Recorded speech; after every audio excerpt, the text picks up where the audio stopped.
Good afternoon and welcome to Crossy's Corner, and you can see that today we have an amazing guest, the one and only Jonny Searle, Olympic and world champion back in the day when you were rowing, Jonny. And Thanks, now multi-fit, Molesey leg end oarsman, and with views on lots of things that I'm sure we're going to get into. Lots of views on lots of things, yeah.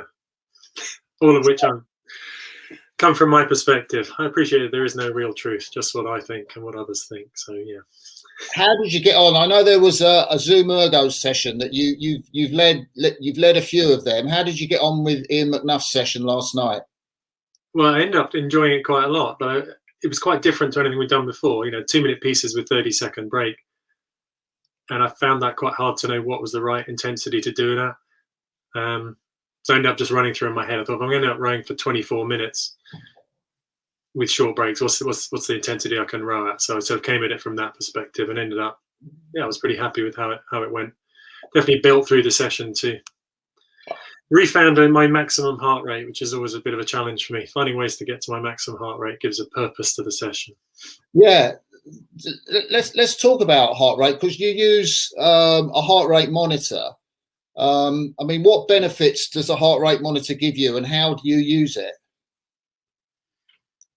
Funny enough, I never used it when I was right. When I was younger, I hardly used them because I don't know, for whatever reason, probably thought I knew better. For me, it's just like an information source, and actually, it's probably a more accurate, more useful piece of data for me than the score, because what I'm really interested in is what's happening for me, what's going on in my body, and I think by knowing my heart rate, that allows me to adjust and adapt and ultimately, I suppose it sounds a bit mad, but the only thing I can do is control what I'm doing, and I tend to use the heart rate as a target. I'm certainly in the past, I remember as a period where I was running, I'd do some like a 90-minute run and just experimenting with how long can I run at a heart rate of 140, and then it's a 90-minute run, and then could I run at a higher heart rate? Could I run at high? Just finding what's my limit in terms of what I'm capable of doing. So were you on your limits on that erg session last night? And how do you know what your maximum pulse rate is? I mean, how often would you do a session that goes up to what your maximum pulse rate is? I suppose I do a reasonable, maybe once a week, I'm probably doing something where I go to maximum heart rate. So I get a reasonable idea of what it is. It's somewhere around 160. Really? Yeah. It's fairly low. I mean, it was about 100. Weirdly, it was 164, I think, last year, and the last few months have been at 156. So I don't quite understand why that is. Probably something simple like something's happened on my watch, because I can't believe my heart is changing that much.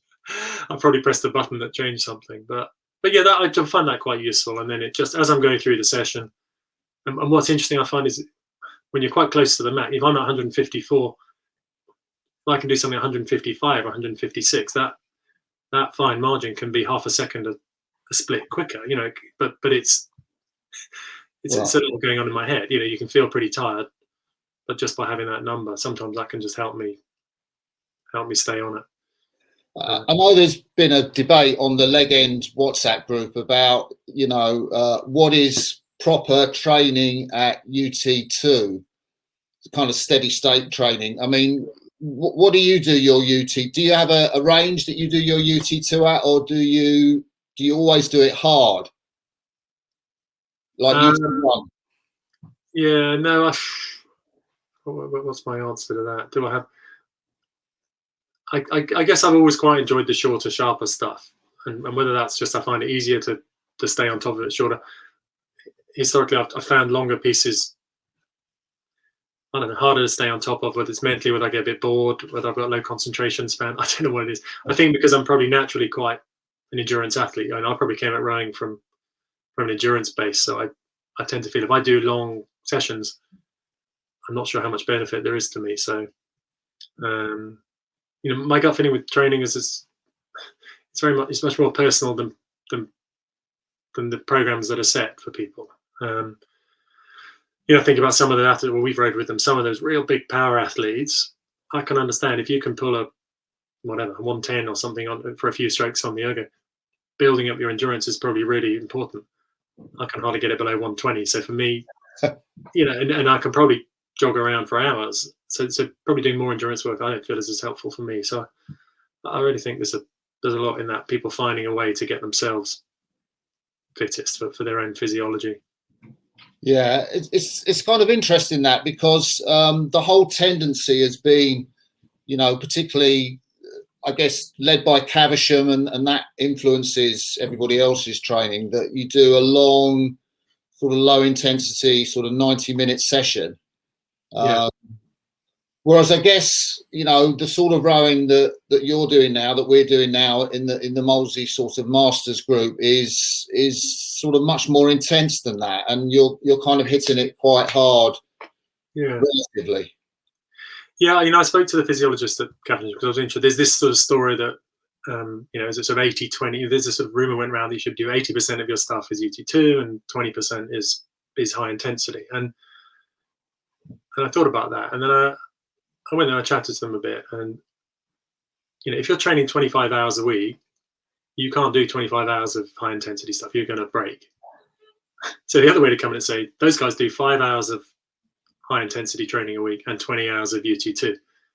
If you're only training for 5 hours a week, I don't think you want to be doing 1 hour of intense and 4 hours of UT2. I think you should still do 5 hours of intense, and the UT2, the low intensity stuff is a nice to have, but if you're training 7 hours, do 5 hours of hard work and 2 hours of steady trade. If you're doing 8 hours, do 5 hours of hard, do 3 hours. So that steady stuff builds up the base. But my feeling is that it's the hard work that really gets you fit. Yeah. I don't have any great scientific basis of that. It's observation about myself and about the guys in the group. You know them. We think, how old are some of these guys, and some of the scores that people pull would. The results we achieve, and I'm sure a lot of it is because of this high impact. It's the top end training. They're not doing hours of steady state. It's the top end stuff. How much do you think your influence? I mean, we both know, in terms of when you started off, say, at Hampton School, there tends to be quite a lot of intensity, and you guys in that 8 that did the triple. The head of the river, Schools Head, National Schools, and Henley. You prided yourself on how tough you were and how hard you trained. And it seems that you've always, I'm asking the question, is that something you've always carried with you, whether you were training, for the Olympics, or whether you were training in Masters crews like now? Is that still a part of you, that sort of early schoolboy? Yeah. I suppose when I was at Hampton, there was a teacher there who was a really successful rower. I used to watch him training, and he trained really hard. And that was the thing I noticed about him. His commitment and his, just how tough he was. And I don't know, you probably know him, Mark. Yeah. It was Martin. So, people wonder, yeah. Martin was at Hampton when I was there and won the gold medal in the '84 Olympics. So, you, as you know, were an inspiration, and I suppose a lot of it was watching the way you trained. And I think when we talk about that Hampton time, I'm sure the fact that you were there as a role model was very important to that period at Hampton. There was wow, this is how committed, this is the level of commitment it takes to be successful. So it was a great program there, but there was also, I think, a model of what, how hard to train. If I look across my period at some of the guys who've been successful, at the top end of the sport, people are really tough, I would say. Guys like Steve Williams or James, Steve, Greg. I mean, the guys I can think of from my time, or any of that pushing yourself, finding limits, being tough. It's not about how nicely people row. That's important. The volume of training. Lots of people do a volume of training. I'd say it's the quality of the training and that finding the outer edges that's this differentiator. Yeah. You were in international rowing quite early, weren't you, as a junior? How many years did you do? 2 or 3 years as a junior? Yeah, I did. 86 and 87. I'm still annoyed about not going in 85. When I find out I was in the final seat racing for the seats, there was a Coxed 4 against a Coxed pair, and I was in the Coxed pair in the bow seat, and we did about 6 1000s, and at some point during that I realised I was in the control boat, and they were just seat racing, at the other Cox fours or something. I can't remember exactly how it worked out, but I wrote it. They were seat racing the stroke side people out of the Cox pair into the Cox four, and about halfway through, I realised that I was rowing these thousands with, in a Cox pair as a control boat. So anyway, I've got over it now. But yeah, no, 2 years as a junior, 86 and 87. And did you know from when you were that age that you were going to be a rower, an international rower, and do the senior world championships and Olympics, or was that sort of in the future for you? Well, I think some of the story, Mark. But you were at Hampton. You won your gold in '84. That was a huge inspiration to me. That was I was a fourth year rower, so 15-year-old. Seeing you win the gold medal was the inspiration for me to want to be Olympic gold medalist. And I guess that same year, sounds a bit daft, we were under 15 national champions. I was in the 5 seat, so I suppose I had this idea of, Britain does win gold medals. I'm probably the best guy, or one of the best guys in this under 15 8. And we'd won the national, so I must be one of the best 15-year-olds in the country. So somehow in my head there was a link, which I look back now and think is a bit ridiculous, that I knew someone who won an Olympic gold medal. I was one of the best under 15s in the country, therefore one day I'd win an Olympic gold medal. That was a leap of belief, faith, whatever you call it. And in my mind, I was dreaming of being an Olympic gold medalist from when I was 15, and yeah. And there's underlying stuff there. My mum was a PE teacher, and so I guess sport was very important in our family, and I've always been part of it. So there's a load of underlying stuff there. But I think, really from 15 onwards, my 5th year, lower 6th, going to the juniors, even going to university choices were all about where can I row so that one day I can try and win the Olympics. You went to Oxford. Just how important was what you learned at Oxford in terms of the rowing and the racing the boat race to you in your career? How important? I guess it was, looking back on it. I mean, weirdly, when I went to Oxford, I actually didn't want to do the boat race because I. Oh, really? Hard to believe now, given that you know me, that I went to Oxford because it was near Leander, and I thought that was where the national team was based. That'll be a topic for another. Oh, yeah. But because I wanted to get the national team, and that was. I wanted to do the boat race, but really I wanted to go to the Olympics in '88, and that was the first chance I'd have to try and win. So that was, that was my university choice was about rowing. So, but anyway, in answering your question, what did I learn? Looking back now, I was lucky, I guess, that lucky in some way. Mike Sprackland was coaching there, and I thought we trained hard at school, but Mike, we trained harder than. I mean, every stroke we rowed as hard as we could. I just remember, it was very hard training, and I probably fast tracked up by having I was coached by a guy who was an Olympic gold medal coach and knew a huge amount. So I was lucky, I guess, to be part of that program, but really lucky to experience Mike's coaching for a few years. And that summer, I don't know if you remember, I was hoping to go to the '88 Olympics. You probably don't remember, but I used to sub in. So I'd drive from Oxford to Leander and be the sub for the cruise, and I'd row. The Cox 4 would come. We needed someone. I'd row in the Cox 4, and then the 8 would come back, and they'd maybe be short someone, so I'd row in the 8. And some afternoons I'd row 3 back to back. So I'd just row for like 5 hours. I was just subbing in every boat. I can remember doing that through that summer. You probably don't remember it, obviously, because you're in the Cox 4. But so there was a whole thing about being part of the boat race, but also sort of introduction to the national team as a whatever that was, 19-year-old. Yeah, you're unbeaten in the boat race. Did you win 3 times? Is that right? Yeah, I did. Yeah. From the 7 seat? Yeah, I rode it 7 each year.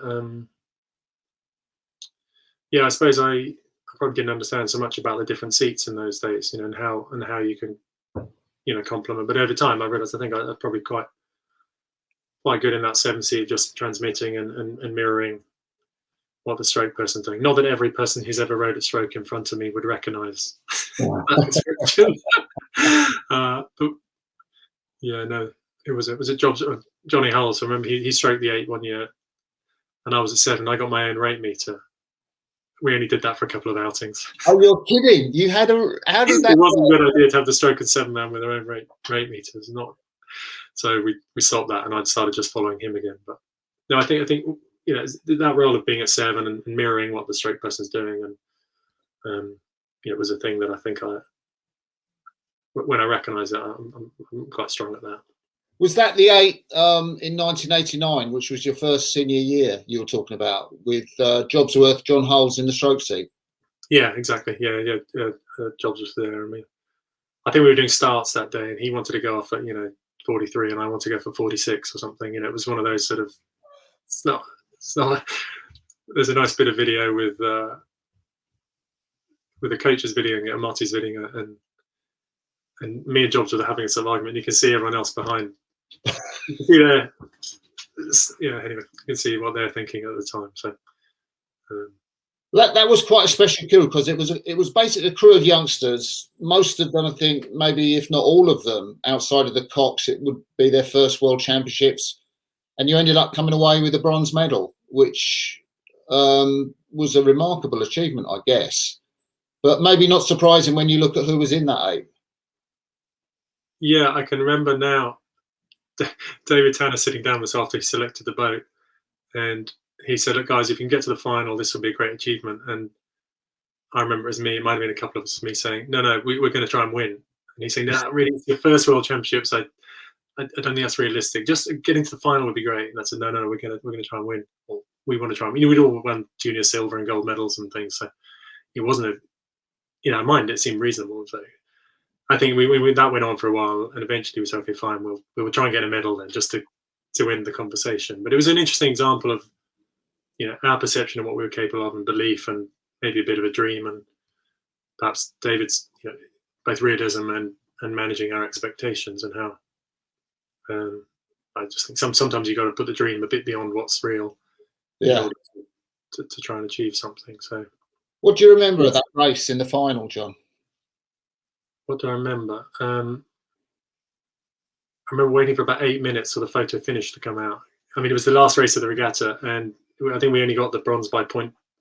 Was that 400 thousandths? Something like that. 400. So it was about a babble, and it seemed like 7 or 8 minutes where all the 8s were just stationary there waiting for the result, and obviously they wanted to do the closing ceremony and all that. So I guess that's probably the only thing I really remember about the race. I remember the heat, where we were racing the East German. The East Germans were in our heat, and we thought we'd better go off quite hard, because we were these 19-year-olds, and about 1,000, we were about 3/4 of a length up.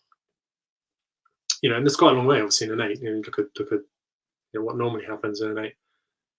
A boat that's 3/4 of a length up at 1,000, and then the story. We were obviously struggling a bit at that point. And at about 12:50, the Cox shouted, "Okay, this is it, death or glory." And we chose death, because at 1,000 they were level with us. At 1,500 they were level, and then they were 2 lengths ahead at the end. We totally blew apart. So it was an interesting. It was interesting. I remember Marty saying, the coach saying, we should go out and pick up some 8s and paddle with them as we went round the lake, just to just get that feel of a bit of battle paddling with another crew. And we came alongside the East German women's 8, and so we started paddling alongside them. Down in the stern, we were paddling alongside them, and the guys in the bows were obviously weren't very happy about going that speed, so they were rowing as hard as they could to get away. I think it wasn't quite what Marty had in mind, but yeah, it was an 8, and we were battle paddling. So and basically you ended up in rowing in an 8 the next year in Tasmania in 1990, and also in Vienna, where we rowed together in 91. Was that out of preference or out of choice?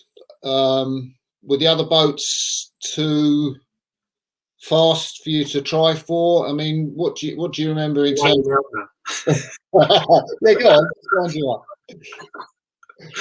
1990. I'm trying to remember 1990. 1990 was a bit weird. I think there was a perception of the older guys were better and the younger guys were not so good. That was my sense, and consequently, the older guys got put in the 4s. I know you were in that. I'm calling you one of the older guys. I hope you don't mind. And then the sort of younger guys were left in the 8. I think my gut feeling is the speeds weren't that different in what we were achieving. Because if you recall, we all came 4th. Yeah. Which, again, if I look back now, it was a very different world, the way crews were selected and the preparation time. But having creating 3 boats that come 4th, there must have been a pair. Then they got a bronze, I think. I'm talking about the men's sweep. There was a quad as well that didn't come 4th.